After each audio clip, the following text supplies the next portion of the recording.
नमस्कार मित्रांनो, मी प्राध्यापक सचिन पाटील या मानसशास्त्राच्या व्हिडिओमध्ये तुमचं स्वागत करतो. हा व्हिडिओ शिक्षक पात्रता परीक्षा अर्थात टी-ई-टी 2024 मध्ये झालेल्या परीक्षेमधील पेपर 1 मधील मानसशास्त्राच्या प्रश्नाच्या विश्लेषणाचा आहे. मानसशास्त्राचा अभ्यास करत असताना तुम्ही कोणते टॉपिकची तयारी करणं गरजेचं आहे या संदर्भात मी अनेक व्हिडिओमध्ये तुम्हाला कल्पना दिलेली आहे. मानसशास्त्र विषयात तुम्हाला चांगले मार्क्स हवे आहेत तर मानसशास्त्र त्याच्या व्याख्या, स्वरूप, व्याप्ती, त्याच्या शाखा, त्याच्या अभ्यास पद्धती हा टॉपिक तुम्ही करून ठेवा. बालकाची वाढ विकास हा टॉपिक करा. अध्ययन आणि अध्यापन 14 ते 15 प्रश्नाचा 14 ते 15 मार्काचा एरिया, अध्ययन हा टॉपिक आणि अध्यापन हे दोन टॉपिक मिळून 50% प्रश्नपत्रिका आपली तयार होते. अध्ययन प्रक्रिया मध्ये आपल्याला त्याचे अर्थ, व्याख्या, स्वरूप, वैशिष्ट्ये, अध्ययनावर परिणाम करणारे घटक, अध्ययन वक्र, अध्ययन संक्रमणाचे उपपत्ती, अध्ययनाचे उपपत्ती हे सगळे घटक करायचे आहेत. अध्यापन या टॉपिक मध्ये त्याचा अर्थ, त्याच्या व्याख्या, अध्यापनावर परिणाम करणारे घटक, अध्यापनाच्या पद्धती, अध्यापनाची प्रतिमाने, अध्यापनाची सूत्रे या गोष्टींचा अभ्यास करणं गरजेचं आहे. त्यानंतर बुद्धिमत्ता टॉपिक करून ठेवा. मूल्यमापन साधने तंत्रे हा टॉपिक करा. शालेय अंतरक्रिया, व्यक्तिमत्व, व्यक्तिभेद, त्याच्यानंतर अध्ययनाच्या मानसिक प्रक्रिया ज्यामध्ये संवेदना, अवबोध, प्रतिमा, कल्पना, प्रेरणा, विचार प्रक्रिया, स्मरण, विस्मरण, संबोध आणि अवधान, अभिरुची हे टॉपिक तुम्ही करून ठेवा. सर्वसमय शिक्षण हा टॉपिक करायचा आहे. ज्ञानरचनावाद हे 10 टॉपिक मी तुम्हाला आता उल्लेख केलेले, त्या 10 टॉपिकची तयारी करा. मानसशास्त्रात तुम्हाला चांगले मार्क्स मिळतील. मानसशास्त्राच्या टी-ई-टीचे जे परीक्षा आजवर झालेल्या आहेत त्या पेपरचे अनालिसिसचे मी बरेच व्हिडिओ बनवलेले आहेत, तेही तुम्ही जरूर पहा. ठीक आहे, तर बघूयात आपण 2024 मध्ये कुठले प्रश्न आले होते पेपर 1 मध्ये मानसशास्त्र विषयाचे. पहिला प्रश्न आहे, 1969 मध्ये अमेरिकेतील अपंग शिक्षण विभागाच्या राष्ट्रीय सल्लागार समितीने अध्ययन अकार्यक्षम संदर्भात व्याख्या तयार केली. त्यानुसार पुढीलपैकी कोणती त्रुटी अध्ययन अकार्यक्षम मुलांमध्ये आढळत नाहीत? पर्याय आहेत. पहिला पर्याय, या मुलांमध्ये मूलभूत मानसिक प्रक्रियेमध्ये काही त्रुटी असतात.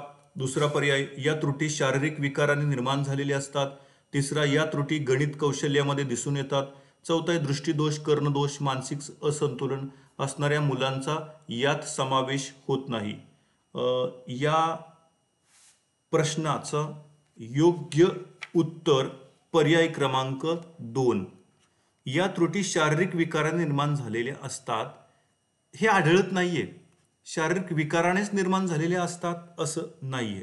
अध्ययन अकार्यक्षम असलेली मुलं बऱ्याचदा शारीरिक दृष्टिकोनातून चांगली असतात.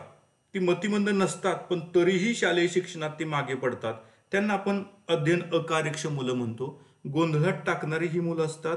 अध्ययन अकार्यक्षमता म्हणजे मेंदूमध्ये निर्माण झालेल्या दोषामुळे व्यक्तीच्या माहिती ग्रहण करणे, रचना करणे, संचय करणे या क्षमतामध्ये अडथळा येतो.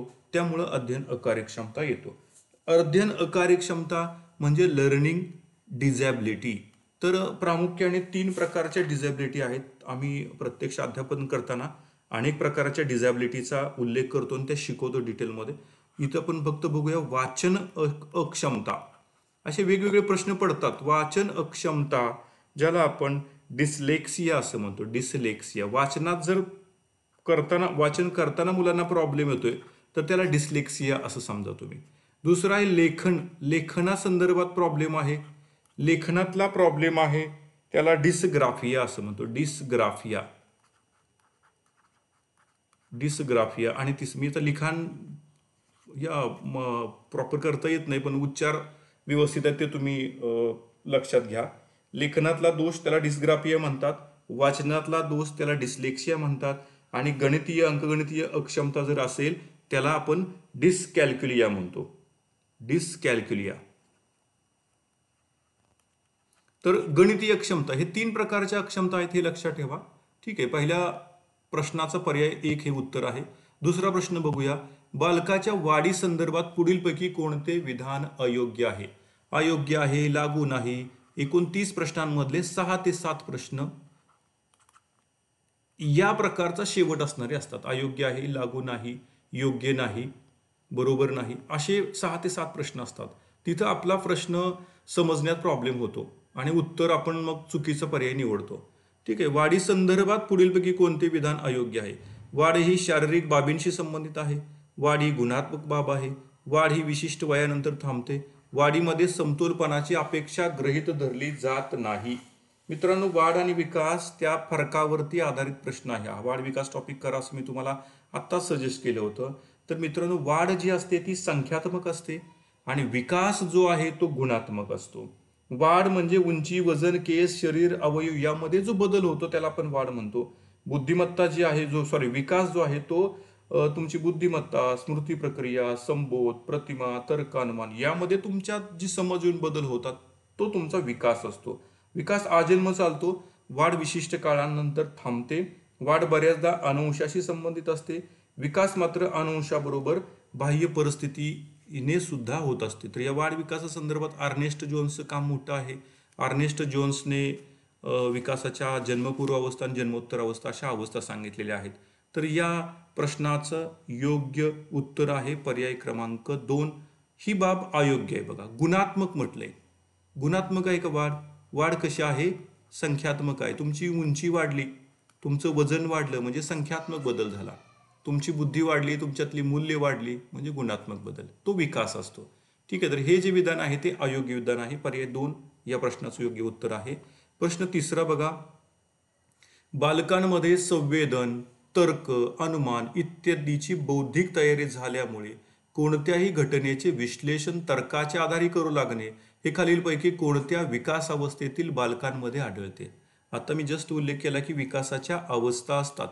विकासाच्या अवस्था आहेत 2 प्रकार. विकासाची अंग आहेत वेगवेगळी. विकासाच्या अवस्था ह्या आहेत बघा. जन्मपूर्व अवस्था आणि जन्मोत्तर अवस्था. जन्मपूर्वमध्ये जननावस्था 0 ते 2 आठवडे, गर्भावस्था 2 ते 10 आठवडे, भ्रूणावस्था 10 आठवडे ते जन्मापर्यंत, अर्भकावस्था जन्मानंतर 1 वर्ष. या जन्मपूर्व अवस्था आहेत. साधारण या जन्मपूर्व अवस्थेचा जो कालावधी असतो तो 250-300 दिवसाचा असतो. आणि जन्मोत्तर ज्या अवस्था आहेत त्याच्यामध्ये शैशवावस्था जन्मापासून 5 वर्षापर्यंत, बऱ्याचदा जन्मापासून 2 वर्षापर्यंत ती गृहीत धरली जाते. त्याला अनुसरूनच प्रश्न विचारले जातात. किशोरावस्था, कुमारावस्था, तारुण्यावस्था आणि प्रौढावस्था हा त्याचा वयोगट आहे. तर या प्रश्नाला अनुषंगून या प्रश्नाला जे पर्याय दिलेले आहेत शैशवावस्था, कुमारावस्था, प्रौढावस्था आणि किशोरावस्था. तर संवेदन, तर्क, अनुमान ही सगळी त्याची तयारी झालेली आहे आणि तो तर्काच्या आधारे विश्लेषण करतो. असं जेव्हा असतं तेव्हा तो कुमारावस्थेत आहे असं म्हटलं जातं. कुमारावस्थेतली मुलं ह्या सगळ्या गोष्टी करतात. तर पर्याय क्रमांक 2 हे योग्य उत्तर आहे. पुढचा प्रश्न आहे. अध्ययन या मूलभूत क्रियेला शिक्षण प्रक्रियेत महत्त्वाचे स्थान आहे. याला अनुसरून खालीलपैकी कोणते विधान अयोग्य आहे? आताच तुम्हाला सांगितले की असे 6 ते 7 प्रश्न आहेत. इथं तुम्हाला फसवतात. शेवटी आपल्याला ट्रॅक टाकलेला असतो त्याच्यामध्ये आपण अडकायचं नाही. प्रश्न नीट समजून घ्यायचा, पर्याय नीट वाचायचे. ठीक आहे. पर्याय आहेत बघा. अध्यापन हे खरे शिक्षण आहे. अध्ययन हे खरे शिक्षण आहे. अध्यापन ही सापेक्ष प्रक्रिया आहे. अध्ययन क्रिया काही अंशी स्वयंप्रवृत्त आहे. योग्य उत्तर आहे पर्याय क्रमांक 1. अध्यापन हे खरे शिक्षण आहे. हे जे आहे ते अयोग्य आहे. अध्यापन हे खरे शिक्षण नाहीये तर अध्ययन हे खरे शिक्षण आहे. तुम्ही जे अध्यापन करायचे ते कशासाठी? मुलगा शिकला पाहिजे म्हणून अध्ययन करायचे.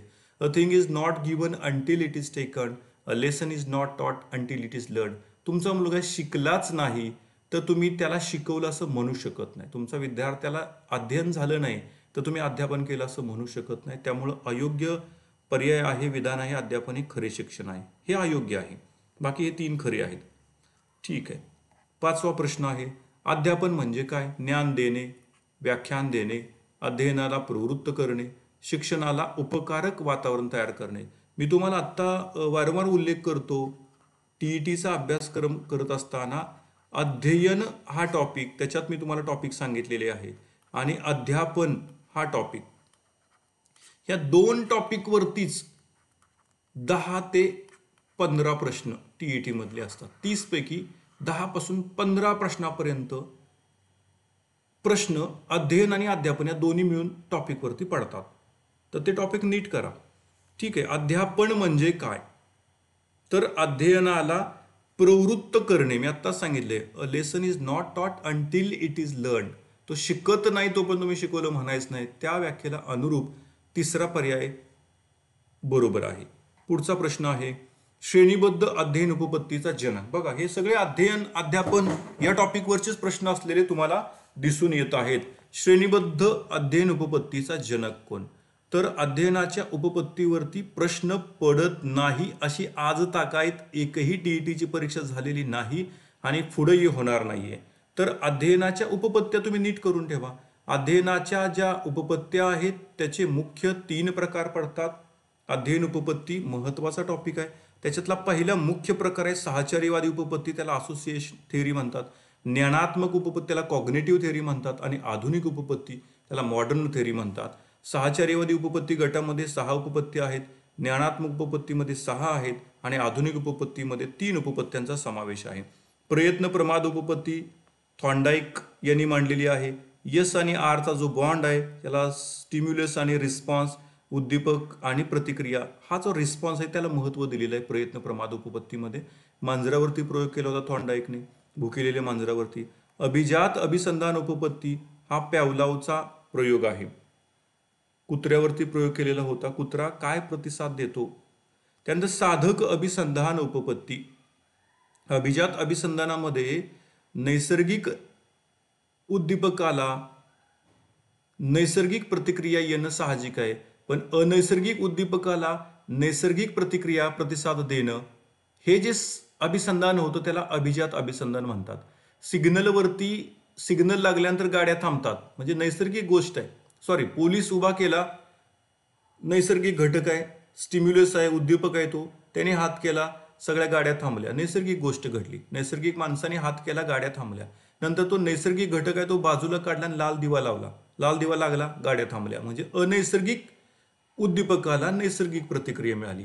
तर ती आहे अभिजात अभिसंधान उपपत्ती. कुत्र्यावरचा प्रयोग आहे पॅव्लॉवने केलेला, रशियन मानसशास्त्रज्ञ आहे. थॉर्नडाईक हा अमेरिकन मानसशास्त्रज्ञ आहे. साधक अभिसंधान उपपत्ती स्किनरने केलेली आहे. कबूतर आणि उंदरावरती प्रयोग केलेले आहे. साधक अभिसंधान उपपत्ती स्किनरची आहे. वर्तनवादी उपपत्ती वॉटसन, सानिध्य अध्ययन उपपत्ती ग्रुत्ती आणि पद्धतशीर वर्तन दृढीकरण उपपत्ती हल. तर साहचर्यवादी गटामध्ये या उपपत्ती आहेत 6: थॉर्नडाईक, पॅव्लॉव, स्किनर, वॉटसन, ग्रुत्ती, हल. हा प्रकार लक्षात ठेवा. ज्ञानात्मक उपपत्तीमध्ये बघा, समाकारवादी, मर्मदृष्टी, समष्टीवादी उपपत्ती कोहलर, कोपका, वर्धायमर, जर्मन मानसशास्त्रज्ञ आहेत. ज्ञानात्मक क्षेत्रीय उपपत्ती कर्ट लेव्हिन. अध्ययन अर्थपूर्ण अध्ययन उपपत्ती डेव्हिड असुबेल. ज्ञानात्मक अध्ययन उपपत्ती जेरॉम ब्रुनर, संकल्पना प्राप्ती प्रतिमानाचा जनक आहे. असुबेल हा अग्रज संघटक प्रतिमानाचा जनक आहे. श्रेणीबद्ध अध्ययन उपपत्ती रॉबर्ट गॅने. संकेत अध्ययन उपपत्ती टॉलमन. ह्या 6 उपपत्त्या ज्ञानात्मक गटातल्या आहेत, त्याचे उपपत्तीकारण उपपत्त्या ह्या आहेत. आधुनिक उपपत्तीमध्ये 3च उपपत्ती आहेत: प्रभुत्व संपादन उपपत्ती डॉक्टर ब्लूम आणि सामाजिक निरीक्षणात्मक अध्ययन उपपत्ती अल्बर्ट बांदुरा यांची ही उपपत्ती अल्बर्ट बांदुरा. आणि माहिती प्रक्रियाकरण अध्ययन उपपत्ती डोनाल्ड नॉर्मन. तर ह्या उपपत्ती, त्याचे उपपत्तीकार, 15 उपपत्ती कंटिन्युअसली प्रश्न विचारले जातात, विचारले जाणार, असा हा टॉपिक आहे. तर श्रेणीबद्ध अध्ययन उपपत्ती कुणाची आहे? मग आपण बघितलं श्रेणीबद्ध अध्ययन उपपत्ती रॉबर्ट गॅने, इथं दिलेलं आहे बघा, रॉबर्ट गॅने. त्यामुळे योग्य उत्तर आहे पर्याय क्रमांक 4, रॉबर्ट गॅने. पुढचा प्रश्न आहे, अभिजात अभिसंधान उपपत्तीचा पुरस्कर्ता हा आहे. अभिजात अभिसंधान उपपत्ती आता सांगितले, नैसर्गिक उद्दीपक, नैसर्गिक प्रतिसाद, अनैसर्गिक उद्दीपक, नैसर्गिक प्रतिक्रिया. तो मांडलेले रशियन मानसशास्त्र पॅव्लॉव या मानसशास्त्रज्ञाने कुत्र्यावरती प्रयोग केलेला आहे आणि अभिजात अभिसंधानाची उपपत्ती मांडलेली आहे. पुढचा प्रश्न आहे, अध्ययन हे सक्तीने कधीच होत नसते. अध्ययनासाठी सज्जतेबरोबर अभिरुची, गरज, अभिवृत्ती या शक्तींचीही मदत असणे जरुरीचे असते, असे मत कुठल्या मानसशास्त्रज्ञाने मांडले? पर्याय Spearman, Thorndike, James Ross, gene पियाजे. योग्य उत्तर आहे थॉर्नडाईकने मांडलेलं आहे. सज्जता पाहिजे अध्ययनासाठी, मांजराचा प्रयोग आहे सज्जता.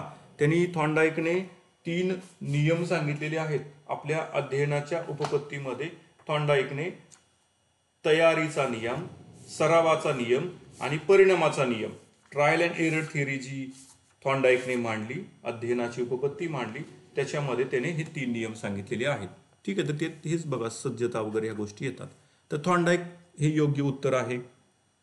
पुढचा प्रश्न आहे, विद्यार्थ्यांना मुळाक्षरे शिकवताना त्या मुळाक्षराने सुरुवात होणारे चित्र दाखवणे. काही काळानंतर ही मुले चित्र न दाखवता ही केवळ मुळाक्षराच्या उच्चाराने भावार्थ समजू शकतात. शिकण्याच्या या पद्धतीला काय म्हणतात? अभिसंधान पद्धत, क्षेत्रीय अध्ययन पद्धती, मर्मदृष्टीमूलक अध्ययन पद्धती, ज्ञानात्मक अध्ययन उपपत्ती. तर मित्रांनो, हे सुद्धा अभिसंधान उपपत्तीचं उदाहरण आहे पॅवलॉवच्या. म्हणजे तुम्ही त्याला ॲपल दाखवलं, तो म्हणला ए फॉर ॲपल. बॅट दाखवली, बी फॉर बॅट. कॅट दाखवली, सी फॉर कॅट. नंतर त्याचा तो जरा मोठा झाला, त्याचं त्यातलं मर्म कळलं, तयारी केली. फक्त तो डायरेक्ट म्हणू शकतो हा सी आहे, हा बी आहे, हा ए आहे. म्हणजे अभिसंधान झाल्यानंतर विषय तिथं पुढं गेलेला असतो. त्यामुळे योग्य उत्तर आहे पर्याय क्रमांक 1, अभिसंधान पद्धती. पुढचा प्रश्न आहे, नवीन मानसशास्त्रीय सिद्धांतानुसार क्रमन्वित अध्यापन पद्धती तयार झाली, यासंबंधी खालीलपैकी कोणते विधान अयोग्य आहे? बघा, मी जे बोलतोय तशाच पद्धतीचे 24 मधले प्रश्न आहेत ते 2024 टीईटी पेपर 1 मधले. 6 ते 7 प्रश्न अशा प्रकाराने शेवट होणारे असतात, अयोग्य आहे.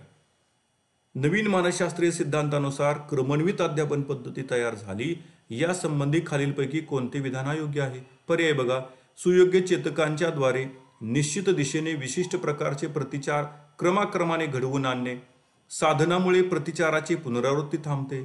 स्किनर या मानसशास्त्रज्ञाने शिकण्यासंबंधी प्रबलीकरण उपपत्ती मांडली.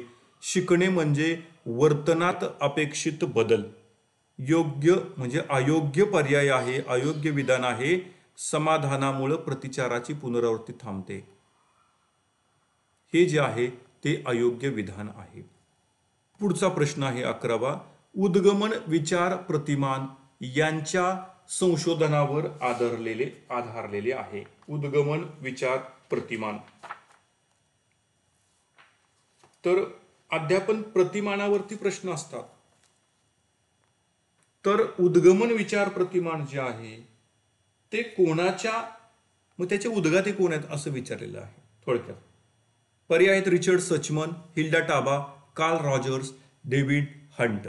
योग्य उत्तर आहे पर्याय क्रमांक 2, हिल्डा टाबा. आता हिल्डा टाबा यांनी उद्गमन विचार प्रतिमान मांडलेला आहे.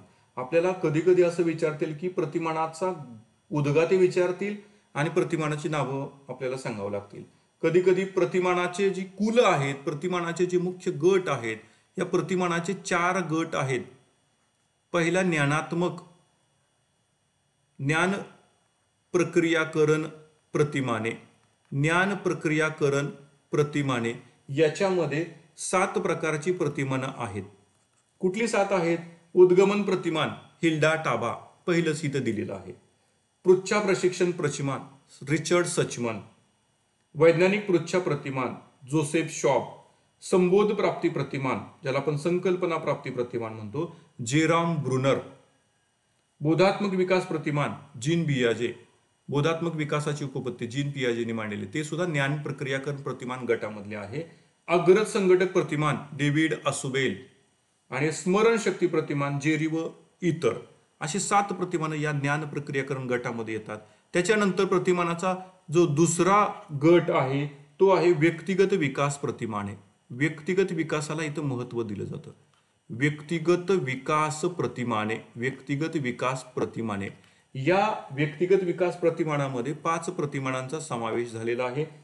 अनिर्देशित अध्यापन प्रतिमान कार्ल रॉजर्स, जाणीव जागृती प्रतिमान पॉल, सर्जनात्मक प्रतिमान विल्यम गॉर्डन, संकल्पनात्मक प्रणाली प्रतिमान डेव्हिड हंट आणि वर्गसभा प्रतिमान विल्यम ग्लेसर.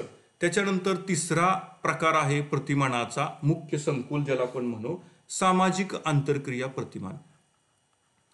सामाजिक आंतरक्रिया प्रतिमाने या गटामध्ये पुन्हा 6 प्रतिमानांचा समावेश झालेला आहे, ज्याच्यामध्ये समूह अन्वेषण प्रतिमान हर्बर्ट थेलन, सामाजिक पृच्छा प्रतिमान बायरन, प्रयोगशाळा पद्धती प्रतिमान बेथेल माइन, न्यायतत्वशास्त्रीय प्रतिमान डोनाल्ड ऑलिव्हर, भूमिका पालन प्रतिमान सामाजिक आंतरक्रिया प्रतिमान गटातील आहे बघा.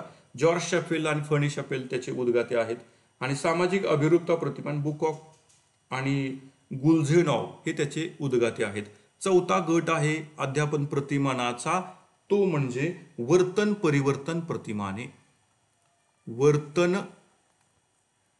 वर्तन परिवर्तन प्रतिमाने. तर अध्ययनकर्त्याच्या वर्तनाला आकार देणं हा या प्रतिमानाचा उद्देश असतो. आणि त्याच्यामध्ये साधारण 6 प्रतिमान आहेत. संभवनीय व्यवस्थापन प्रतिमान स्किनर, आत्मनियंत्रण प्रतिमान स्किनर, मानसिक तणाव कपातीकरण प्रतिमान वुल्फ, आत्मविश्वास प्रशिक्षण प्रतिमान वुल्फ, निसर्ग संवेदन क्षमता प्रतिमान वुल्फ आणि प्रत्यक्ष प्रशिक्षण प्रतिमान गॅनेचे. म्हणजे तिघच याच्यामध्ये आहेत, स्किनर, वुल्फ आणि गॅने. तिघांनी मिळून 6 प्रतिमानं मांडलेली आहेत. तर उद्गमन विचार प्रतिमान हे पहिल्या गटातलं आहे, ज्ञान प्रक्रियाकरण प्रतिमान गटामधलं, जे हिल्डा टाबा यांनी मांडलेलं आहे. पुढचा प्रश्न आहे, एका प्रश्नाच्या अनुषंगाने मी अध्यापन प्रतिमानापूर्ण टॉपिक ओरली तुम्हाला सांगितलेलं आहे. पुढचा प्रश्न आहे बघा, अध्यापनासंबंधी असलेल्या विविध तत्वांमधील क्रियाशीलता या तत्वावर आधारित खालीलपैकी कोणती अध्यापन पद्धती नाही. बघा, पद्धती नाही असं म्हटलंय. प्रोजेक्ट पद्धत, डाल्टन पद्धत, बालोद्यान पद्धत आणि बुद्धिमंथन पद्धत. योग्य उत्तर आहे पर्याय क्रमांक 4, बुद्धिमंथन पद्धत. अध्यापनासंबंधी असलेल्या विविध तत्वांमधील क्रियाशीलता तत्वावर आधारित हे अध्यापन प्रतिमान नाही. क्रिया करतोय काहीतरी, प्रोजेक्टमध्ये करतो, डाल्टनमध्ये करतो, बालोद्यानमध्ये करतो. बुद्धीमध्ये कल्पना मांडतो आपण, फक्त काही करत नाही, कल्पना मांडतो. तर बुद्धिमान पद्धती ही पद्धत नाहीये, क्रियाशीलता त्याच्यामध्ये येत नाही. ठीक आहे. पुढचा प्रश्न 13वा, 5वीच्या विद्यार्थ्यांना त्रिकोणाच्या 3 कोनांची बेरीज 180 अंश असते हे शिकविण्यासाठी फळ्यावर विविध त्रिकोण काढून प्रत्येक त्रिकोणाचा कोन मोजून कोनाची बेरीज करणे व निष्कर्षाप्रत पोहोचणे यासाठी खालीलपैकी कोणते अध्यापन सूत्र उपयोगी येतं. अध्यापनाचे सूत्र सुद्धा तुम्हाला मी करा सांगितलेलं आहे, म्हणजे तोही टॉपिक आपल्याला करणं गरजेचं आहे. अध्यापनाचे सूत्र सोप्याकडून कठीणाकडे, मूर्ताकडून अमूर्ताकडे, विशिष्टाकडून सामान्याकडे, पूर्णाकडून अंशाकडे, तर मानसशास्त्रीय दृष्टिकोनाकडून तर्कशास्त्रीय दृष्टिकोनाकडे. तर अशा अध्यापनाचे सूत्र आहेत. तर याच्यामध्ये जे पर्याय दिलेले आहेत ते मूर्ताकडून अमूर्ताकडे, अवघडाकडून सोप्याकडे, सामान्याकडून विशेषाकडे आणि विशेषाकडून सामान्याकडे. योग्य पर्याय आहे पर्याय क्रमांक 4, विशेषाकडून सामान्याकडून येतोय आपण. ठीक आहे. तर पुढचा प्रश्न बघा, वैयक्तिक बुद्धिमत्ता या संकल्पनेचा विकास करून स्वतःशी व इतरांशी जुळवून घेण्याची क्षमता भावनिक बुद्धिमत्ता म्हणजे भावनिक बुद्धिमत्ता ही संकल्पना कोणी मांडली. भावनिक बुद्धिमत्ता ही संकल्पना कोणी मांडली. तर भावनिक बुद्धिमत्ता ही जी संकल्पना मांडलेली आहे ती तुम्हाला माहीतच आहे. पर्याय दिलेत कोण, डॅनियल गोलमन, अल्फ्रेड बिनियन टर्मन. योग्य उत्तर आहे डॅनियल गोलमनने ही संकल्पना मांडलेली आहे भावनिक बुद्धिमत्तेची. 1995 मध्ये ही संकल्पना मांडलेली आहे. पण या भावनिक बुद्धिमत्तेचा जनक डॅनियल गोलमनला जरी म्हणत असेल तरी त्याच्यामध्ये पीटर सॅलोवे, नावं वेगवेगळी उच्चारली जातात, लिहिलेली असतात. पीटर सॅलोवे आणि जॉन मेयर या दोघांचं पण मोठं योगदान आहे. म्हणजे गोलमनच्या आधी या दोघांनी भावनिक बुद्धिमत्ता संकल्पनेवरती काम सुरू केलं होतं. 1980 मध्ये त्यांनी 5 गोष्टींचं एक प्रारूप पण मांडलेलं होतं. स्वतःची ओळख, स्वनियंत्रण, प्रेरणा, सहसंवेदना, सामाजिक कौशल्य, भावनिक बुद्धिमत्तेचे 5 घटक त्यांनी सांगितलेले होते. त्याच्यानंतर मग या डॅनियल गोलमनने त्याच्यामध्ये पुढे जाऊन काम केलेलं आहे. ठीक आहे. पुढचा प्रश्न आहे, हार्वर्ड गार्डनर यांच्या मते प्रत्येक व्यक्तीमध्ये 8 प्रकारच्या बौद्धिक क्षमतांचा संच कार्यरत असतो. प्रत्येकामध्ये या क्षमतांचं प्रमाण सारखंच नसतं. खालीलपैकी कोणत्या बौद्धिक क्षमता संचाच्या साह्याने व्यक्ती दैनंदिन जीवनात अत्यंत आत्मविश्वासाने कोणत्याही परिस्थितीला तोंड देऊन आनंदाने, समाधानाने, यशस्वीपणे जीवन व्यतीत करतात. व्यक्ती अंतर्गत बुद्धिमत्ता, शाब्दिक बुद्धिमत्ता, तार्किक गणितीय बुद्धिमत्ता आणि आंतरव्यक्ती बुद्धिमत्ता. मित्रांनो, बुद्धिमत्ते गार्डनरची तयारी तुम्हाला, गार्डनर च्याने इथं 8 उल्लेख केलेला आहे, ॲक्च्युली 9 बुद्धिमत्ता त्यांनी मांडलेली आहेत या गार्डनरने. त्याला बहुविध बुद्धिमत्ता सिद्धांत असं म्हणतो या उपपत्तीला आपण. निसर्गदत्त बुद्धिमत्ता मांडलेली आहे, अस्तित्ववादी बुद्धिमत्ता, भाषाविषयक बुद्धिमत्ता, तार्किक गणितीय बुद्धिमत्ता, संगीतविषयक बुद्धिमत्ता, अवकाशविषयक बुद्धिमत्ता, शरीर स्नायूविषयक बुद्धिमत्ता, आंतरव्यक्तिगत बुद्धिमत्ता आणि स्वज्ञानात्मक बुद्धिमत्ता, अशा गोष्टी त्यांनी मांडलेल्या आहेत 9 प्रकारामध्ये. इथं 8चा उल्लेख केलेला आहे, पण 9 प्रकार सुद्धा त्यांनी मांडलेले आहेत. तर या प्रश्नाचं योग्य उत्तर आहे पर्याय क्रमांक 1, व्यक्ती अंतर्गत बुद्धिमत्ता. बघा, प्रत्येकामध्ये क्षमतांचं प्रमाण सारखं नसतं आणि खालीलपैकी कोणत्या बौद्धिक क्षमता संचाच्या सहाय्याने व्यक्ती दैनंदिन जीवनात अत्यंत आत्मविश्वासाने सामोरे जाते. म्हणजे स्वतःचा विकास करणारं जी म्हणजे बुद्धिमत्तेतला प्रकार तो व्यक्ती अंतर्गत बुद्धिमत्ता. इथं बघा दुसरा प्रकार दिलाय आंतरव्यक्ती बुद्धिमत्ता. याच्यावर कदाचित पुढे प्रश्न विचारते. इथं आपण दुसऱ्याला समजून घेतो. आंतरव्यक्ती बुद्धिमत्तेमध्ये आपण दुसऱ्याला समजून घेतो. त्याच्यावर प्रश्न पडेल पुढच्या वेळी. दुसऱ्याला समजून घेणं, मग त्याचा स्वभाव, त्याच्या चांगल्या वाईट गोष्टी आणि त्यानुसार आपण वर्तन करणं, हे आंतरव्यक्ती बुद्धिमत्ता असलेल्या माणसांना चांगलं जमतं. मग नेते, समाजसुधारक हे जे असतात आंतरव्यक्ती बुद्धिमत्ता प्रकारात असतात. व्यक्ती अंतर्गत म्हणजे स्वतःला ओळखणं, स्वतःच्या क्षमता ओळखणं. मग आपण गौतम बुद्धांचा, महावीरांचा उल्लेख इथं करू शकतो. ठीक आहे. तर शाब्दिक बुद्धिमत्ता म्हणजे वकील, शिक्षक यांच्याकडे असते. तार्किक गणित बुद्धिमत्ता शास्त्रज्ञ, गणिताचे शिक्षक, इंजिनियर या लोकांकडे तार्किक गणित ही बुद्धिमत्ता असते. तर या प्रश्नाचं योग्य उत्तर आहे पर्याय क्रमांक 1.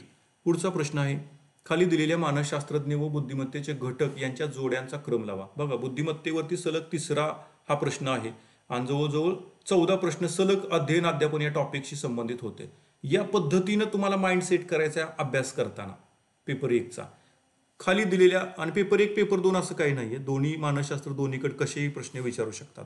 मानसशास्त्रज्ञ बुद्धिमत्तेचे घटक दिलेले आहेत, त्या जोड्या लावायच्या. Spearman, Thorndike, Thurston, Gilford. 120 घटक, द्विघटक, बुद्धीचे अनेक घटक, बुद्धीचे 3 घटक आणि अनेक घटक. आता स्पियरमनने बुद्धिमत्तेचा जो सिद्धांत सांगितलेला आहे, तुम्हाला मी दाखवतोच ते. स्पियरमनने बुद्धिमत्तेचा द्विघटक सिद्धांत सांगितलेला आहे. द्विघटक सिद्धांत स्पियरमन. सामान्य घटक,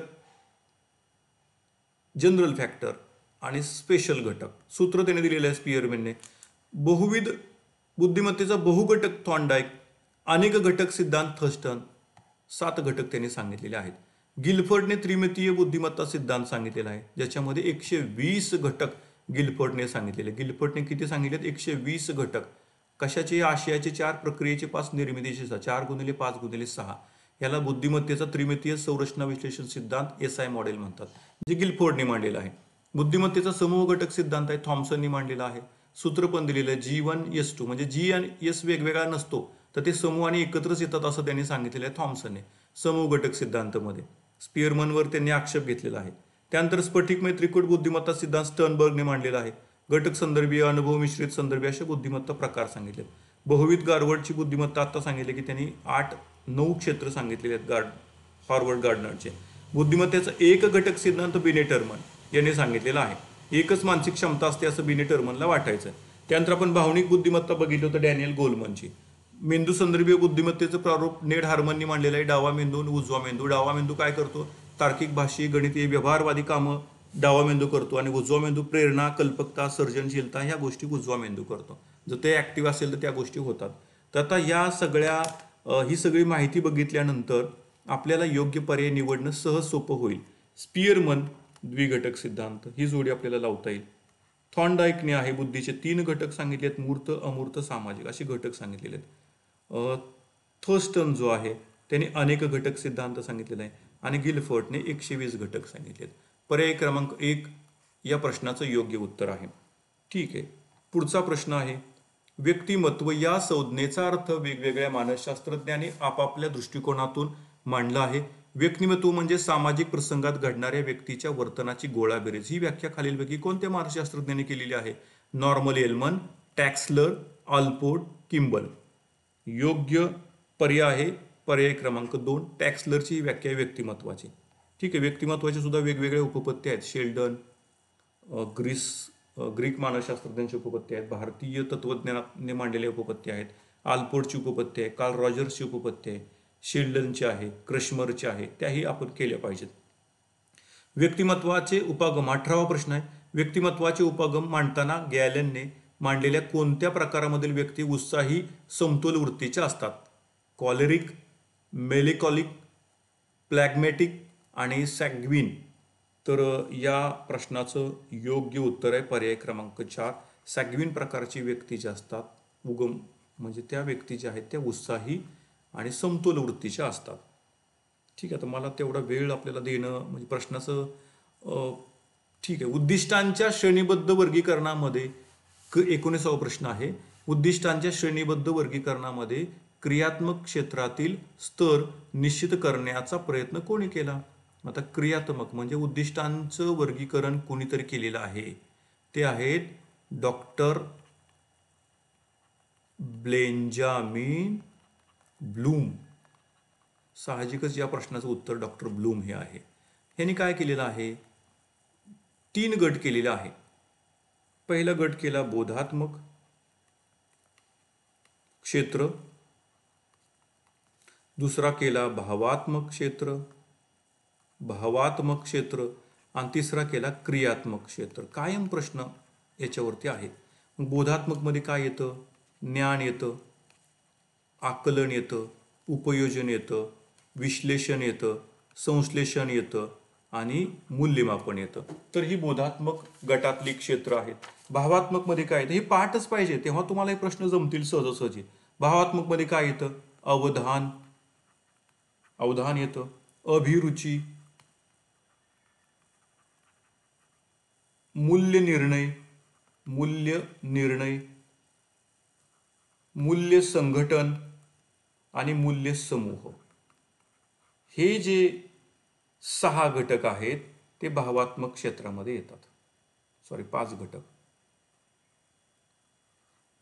आता क्रियात्मक मध्ये काय येतं? अनुकरण येतं.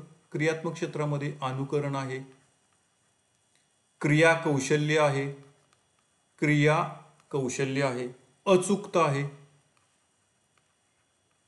अचूकता, संधिकरण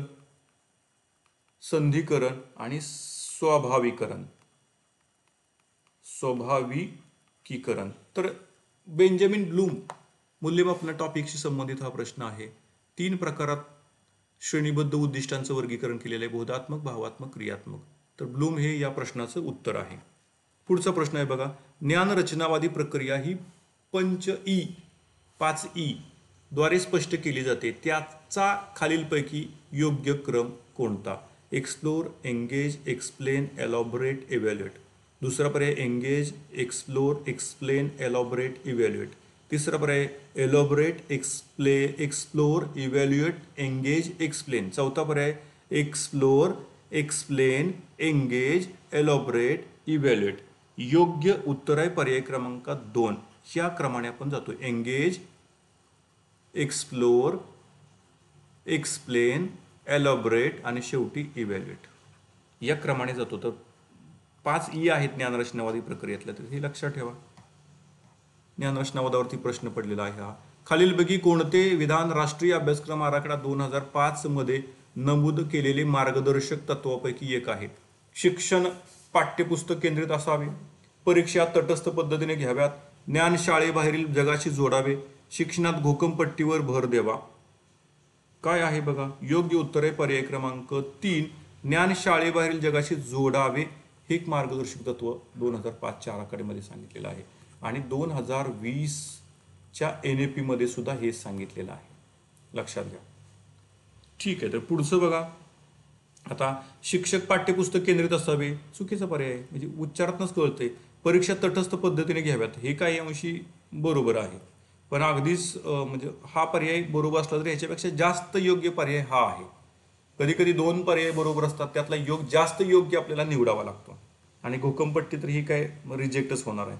पर्याय क्रमांक 3 हे या प्रश्नाचं उत्तर आहे. 22वा प्रश्न आहे. वर्तनाला दिशा देणे म्हणजे प्रेरणा चक्रामधील घटकांचा योग्य क्रम कोणता? प्रेरणा चक्रामधील घटकांचा योग्य क्रम कोणता? पर्याय आहेत प्रेरणा, अस्वस्थता, प्रयत्न समतोल समाधान. दुसरा पर्याय आहे अस्वस्थता प्रेरणा प्रयत्न समतोल समाधान.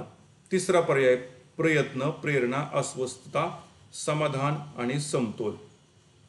चौथा पर्याय समतोल प्रेरणा अस्वस्थता समाधान. योग्य पर्याय आहे पर्याय क्रमांक पहिला अस्वस्थता प्रेरणा प्रयत्न समतोल आणि समाधान या क्रमाने आपण जातो. अस्वस्थता म्हणजे समस्या असली पाहिजे, शेवटी समाधान होतं. ठीक आहे, तर पुढचा प्रश्न आहे प्रेरणा टॉपिकवरचा प्रश्न आहे हा. ऑफिसमध्ये अमोलवर बॉस खूप रागवला, त्याचा अपमान केला. अमोलला बॉसचा खूप राग आला. त्याने घरी आल्यावर बायकोवर राग काढला. हे उदाहरण संरक्षण यंत्रणेचं कुठल्या संरक्षण यंत्रणेचं आहे? पर्याय आहेत विस्थापन, तादात्म्य, प्रतिपूरण आणि परागमन. तर बघा या प्रश्नाचं तो बॉसवर रागवू शकत नाहीये, दुसऱ्यावर राग काढणार आहे. साहजिकच येतं विस्थापन, दुसऱ्यावर काढणं. वडील आईच्या ऐकण्यात असतील, आईवरती वडील रागवले, त्यांना जर ती उलट बोलू शकत नाही तर मग ती काय करते? मुलांवरती राग काढते. तेही विस्थापनच आहे. ठीक आहे, तर या प्रश्नाचं उत्तर आहे विस्थापन. तादात्म्य म्हणजे काय करतो? यामध्ये व्यक्ती आपल्या आयुष्यातल्या मोठ्या किंवा यशस्वी व्यक्तीच्या जीवनाशी गुणाशी एकरूप होण्याचा प्रयत्न करतो. तादात्म्य म्हणजे तो माझा, ते मंत्री आहेत ते माझे पाहुणे आहेत, ते अधिकारी आहेत ते आमचे नातेवाईक आहेत असं म्हणणं. प्रतिपूरण, एकाच जर अपयशी झालं तर दुसरीकडे यश मिळवायचं, त्याला प्रतिपूरण. परागमन म्हणजे जुन्या गोष्टीत रमणं. परागमन यामध्ये व्यक्ती आपल्या भूतकाळातल्या चांगल्या सुखद अनुभवांचा उजाळा देत बसतो, ते आहे परागमन. तर या प्रश्नाला अनुरूप संरक्षण यंत्रणा आहे विस्थापन. तर विस्थापन आहे, दमन आहे, प्रतिपूरण आहे, दिवा स्वप्न, उदात्तीकरण, प्रक्षेपण, आत्मताडन, विकृत श्रद्धा, दांभिक आजार, नकारात्मक वृत्ती, परागमन, प्रतिक्रियात्मक व्यक्ती, तादात्मीकरण, तदनुभूती, अशा वेगवेगळ्या संरक्षण यंत्रणा आहेत. दरवेळी संरक्षण यंत्रणेवरती एक प्रश्न असतोच, तर तयारी करा. पुढचा प्रश्न आहे हृदयाची आंतररचना व कार्य दाखवणारी आकृती पाहून विविध भागाची योग्य नावे देणे, विविध भागांचे कार्य सांगणे, प्रसंगी आकृतीतील चूक शोधणे, विद्यार्थ्यांना निरीक्षण करून काही अनुमान काढता येणे, हे खालीलपैकी कोणत्या प्रश्न प्रकाराचं उद्दिष्ट आहे? प्रतिप्रश्न, अर्थविष्कार करणारे प्रश्न, निबंध वजा प्रश्न, वस्तुनिष्ठ प्रश्न. तर योग्य उत्तर आहे अर्थाविष्कार करणारे प्रश्न. त्याला काहीतरी सांगू द्या, त्याला काहीतरी बोलू द्या. ठीक आहे, तर पर्याय क्रमांक 2 हे या प्रश्नाचं योग्य उत्तर आहे. पियाजेच्या मते कौमार्य अवस्था म्हणजे बालकाच्या प्रौढ समाजामध्ये समावेश होणे होय. खाली दिलेल्या विधानांमध्ये कोणते विधान कौमार्य अवस्थेचं वैशिष्ट्य नाही? खाली कुठलं वैशिष्ट्य कौमार्य अवस्थेचं नाही? तर वाढ विकास टॉपिक तुम्ही चांगल्या पद्धतीने करा. वाढ विकासामध्ये पियाजेने सुद्धा बोधात्मक विकास उपपत्ती मांडलेली आहे. ती वाढ विकास या टॉपिकशी संबंधितच आहे. त्याच्यामुळं आपल्याला तो टॉपिक करताना पियाजेने सांगितलेले जे गोष्टी आहेत त्या माहीत असणं गरजेचं आहे. पियाजेने बोधात्मक विकास उपपत्ती मांडलेली आहे. त्याच्यामध्ये त्यांनी 4 प्रकार केले होते. संवेदनकारक अवस्था हा पहिला केला. संवेदनकारक अवस्था त्याचा कालावधी त्यांनी जन्म ते म्हणजे 0 ते 2 वर्ष असं सांगितलं होता. 0 ते 2 वर्ष. पियाजेने आपल्या बोधात्मक विकास उपपत्तीचा दुसरा गट केला होता क्रियात्मक पूर्व अवस्था, आणि त्याचा कालावधी त्यांनी 2 ते 7 वर्ष असा सांगितलेला आहे. तिसरा टप्पा केलेला आहे मूर्त क्रियात्मक अवस्था. मूर्त क्रियात्मक अवस्था त्याचा टप्पा आहे 7 ते 12 वर्ष. काही ठिकाणी 11 वर्ष असंही असतं, 7 ते 12 किंवा 7 ते 11. आणि चौथा जो आहे औपचारिक क्रियात्मक अवस्था. औपचारिक क्रियात्मक अवस्था त्याचा कालावधी 12 ते 16 वर्ष किंवा 12 ते 15 वर्ष असा असतो. आता या प्रश्नाला अनुसरून आपल्याला योग्य पर्याय निवडायचा असेल तर तो कौमार्य अवस्था हा वास्तवतेचा कालखंड असतो. हा पर्याय बरोबर आहे. ठीक आहे, तर योग्य पर्याय क्रमांक 3 हे त्याचं वैशिष्ट्य नाही. कौमार्य अवस्था वास्तवतेचा कालखंड आहे असं नाहीये. कौमार्य अवस्था हे समस्यावय आहे, बरोबर आहे. कमोरेस संक्रमणाचा कालखंड आहे, बरोबर आहे. कमोरेस त्या बदलाचा कालखंड आहे, हेही बरोबर आहे. हे विधान मात्र त्याचं वैशिष्ट्य नाहीये. पुढचा 26वा प्रश्न आहे, मानवी वर्तनाची कारणमीमांसा सहज प्रवृत्तीद्वारे देण्याचा प्रयत्न मॅकड्युगल या मानसशास्त्रज्ञाने केला आहे. त्या अनुषंगाने प्रत्येक वेळी संघर्ष करून परिस्थितीवर मात करता येईल असे नाही. अशा वेळी टिंबटिंब प्रवृत्ती उपयोगाला पडते. हास्य, प्रार्थना, परगौरव आणि निर्मिती. योग्य उत्तर प्रार्थना. पेपर 2 मध्ये सुद्धा प्रश्न पडलेला होता मॅकड्युगलच्या सहज प्रवृत्तीवादावरती. अनेक वाद आहेत मानसशास्त्रामध्ये. वाद म्हणजे वाद घालायचा वाद नाही. रचनावाद टिचनेरचा आहे, कार्यवाद जॉन डोईचा आहे, साहचर्यवाद थॉर्नडाईक पॅव्लोव स्किनरचा, मनोविश्लेषणवाद सिगमंड फ्रायड, हेतुवाद ज्याला सहज प्रवृत्तीवाद आपण म्हणतो तो विल्यम मॅकड्युगलने मांडलेला आहे. विल्यम मॅकड्युगल हा अमेरिकन मानसशास्त्रज्ञ आहे. वर्तनवाद आहे वॉटसन, तोही अमेरिकेतला आहे. समष्टीवाद आहे जर्मन मानसशास्त्रज्ञांनी मांडलेला. ज्ञानरचनावाद हा सुद्धा एक वाद आहे. तर सहज प्रवृत्तीवादावरती पेपर 2 मध्ये सुद्धा प्रश्न पडलेला होता. योग्य उत्तर आहे पर्याय क्रमांक 2 प्रार्थना. पुढचा प्रश्न बघा, स्वायत्त नैतिकता अवस्थेमध्ये पियाजे या संशोधकाच्या मते कुमार अवस्थेतील व्यक्तीमध्ये खालीलपैकी कोणते वर्तन बदल दिसत नाही? अमूर्त विचार करण्यास सुरुवात करतो, व्यक्तिनिष्ठपणे विचार करतो, स्वतःची भूमिका तयार करतो, भूतकाळाचा वर्तमान काळाशी संबंध जोडतो. तर व्यक्तिनिष्ठपणे विचार करायला त्याला नाही जमणार अजून. हा वर्तन बदल दिसत नाही. व्यक्तिनिष्ठपणे फसू शकतात, ही भोळी असतात तशी मुलं. कुमार असले तरी अजून परिपूर्ण नसतात झालेले. त्यामुळं हा जो आहे तो दिसत नाही वर्तन बदल. व्यक्तिनिष्ठपणे विचार करतात असं नाही होत. ठीक आहे. पुढचा प्रश्न आहे, कोणतीही कृती सफाईदार कमी वेळात करता येणे म्हणजे कौशल्य. खाली दिलेल्या घटकांमध्ये कोणता घटक कौशल्याचा मूलभूत घटक नाही? वेग, ऊर्जा, प्रेरणा आणि गुणवत्ता. योग्य पर्याय प्रेरणा हा कौशल्याचा घटक नाही. कौशल्यात वेग, ऊर्जा आणि गुणवत्ता असते. प्रेरणा हा घटक त्याला लागू होत नाही, त्याचा मूलभूत घटक नाहीये. 29वा प्रश्न आहे, पाणी असलेल्या काचेच्या भांड्यात ठेवलेली लाकडी काठी वाकडी आहे असं वाटतं. हे कशाचं उदाहरण आहे? इंद्रियभ्रम, चित्तभ्रम, मनाचा कल, दृष्टीदोष. योग्य उत्तर आहे पर्याय क्रमांक 1 इंद्रिय भ्रम आहे. अवबोधातले दोष आहेत. अवबोधाचे दोष 2 प्रकारचे असतात. पहिला इंद्रिय भ्रम आणि दुसरा चित्तभ्रम. काय फरक आहे दोघांमध्ये? इंद्रिय भ्रम म्हणजे काहीतरी असतो समोर उद्दीपक, यस स्टिम्युलस किंवा उद्दीपक किंवा चेतक, तो आपल्या समोर असतो, पण आपले ज्ञानेंद्रिय डोळे, कान जे ज्ञानेंद्रिय आहेत ते त्याला नीट बघत नाहीत किंवा तो अस्पष्ट असतो तो, त्यामुळे तो आपल्याला तो दिसत नाही किंवा ऐकायला येत नाही. म्हणजे उद्दीपक आहे पण तो नीट कळला नाही तर इंद्रिय भ्रम होतो. इथं काठी आहे पण तुम्हाला ते कळत नाही की ती वाकडी का दिसते. रस्त्यावरती एखादा कॉईन पडल्यासारखा वाटतो, तुम्ही घ्यायला जाता तर तो कॉईन नसतो, म्हणजे तुमच्या नजरेने काहीतरी प्रॉब्लेम झाला. उद्दीपक होता, कॉईन सारखं काहीतरी होतं म्हणजे आहे पण ती कॉईन नाहीये. हा इंद्रिय भ्रम आहे. चित्तभ्रम म्हणजे उद्दीपक नसतोच, मोबाईल वाजलाच नाही वाजल्याचा भास झाला, दार वाजलंच नाही वाजल्याचा भास झाला, स्वप्नात कोणतरी तुमच्याशी गप्पा मारतंय प्रत्यक्षात नाही. हा चित्ताचा भ्रम, भावनाक्षोभामुळे चित्तभ्रम होतो. हा जर जास्त वाढला तर हे धोकादायक आहे. तर अवबोध हा टॉपिक आहे. संवेदनेला अर्थ मिळाल्यानंतर त्याचा अवबोध होतो आणि संवेदनेला अर्थ नसेल तर ती संवेदना राहते. म्हणजे त्याला अर्थ प्राप्त नाही झाला तर ती संवेदना, त्याला अर्थ मिळाला की तो अवबोध. संवेदना म्हणजे अवबोध वजा अर्थ आणि अवबोध बरोबर संवेदना अधिक अर्थ असे सूत्र आहे. शेवटचा प्रश्न आहे, सॅल्व्हरमॅन या मानसशास्त्रज्ञाने भावनेची वैशिष्ट्ये सांगताना भावना या पसरवणाऱ्या असतात असं मत मांडलं. या वैशिष्ट्यानुसार खालीलपैकी कोणते विधान अयोग्य आहे? भावनिक उद्दीपन पूर्ण शारीरिक क्रियेत जाते. भावनेमुळे संपूर्ण शरीरात ताण निर्माण होतो. प्रत्येक भावनेत उद्दीपनाचा प्रभाव आंतरिक अंगाच्या प्रक्रियेत व बाह्य अंगाच्या प्रक्रियेत कमी अधिक प्रमाणात दिसून येतो आणि वेगवेगळ्या भावनांची विकीर्णता सर्व व्यक्तीमध्ये सारखीच असते. पर्याय क्रमांक 4 हा अयोग्य आहे. वेगवेगळ्या भावनांची विकीर्णता सर्व व्यक्तीमध्ये सारखीच असते नाहीये, प्रत्येकाच्या भावना वेगवेगळ्या असतात. तर पर्याय क्रमांक 4 हे या प्रश्नाचं योग्य उत्तर आहे. अशा पद्धतीनं आपण पेपर 1 2024 त्यातल्या मानसशास्त्राच्या 30 प्रश्नांचा आढावा या व्हिडिओमध्ये घेतलेला आहे.